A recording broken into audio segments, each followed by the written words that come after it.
مرد کو اس عورت سے سخت نفرت ہو جاتی ہے جب عورت مرد کے ساتھ انا کا مقابلہ کرنے لگتی ہے۔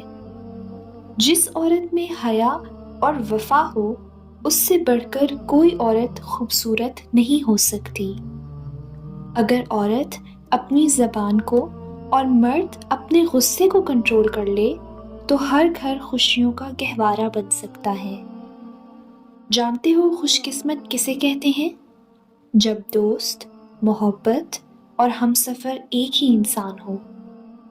محبت کرنے والوں میں اور کچھ ہو نہ ہو، لیکن ایک بات ضرور ہوتی ہے، بے ادب نہیں ہوتے، پتھر جیسے سخت نہیں ہوتے، جتنا بھی دل دکھاؤ بد دعا نہیں دیتے۔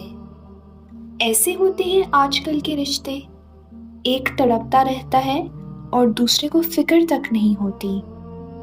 جو تمہاری قدر نہیں کرتا، تم اس کی اور بھی زیادہ قدر کرو، کیونکہ زندگی کے کسی بھی موڑ پر اسے تمہاری قدر کا احساس ضرور ہوگا۔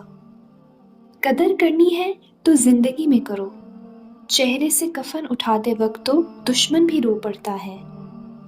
عورت میں ایک کمزوری ہوتی ہے جس کی وجہ سے وہ بہت نقصان اٹھاتی ہے۔ وہ کمزوری یہ ہے کہ وہ اپنے من پسند مرد کو اپنی ہر کمزوری بتا دیتی ہے۔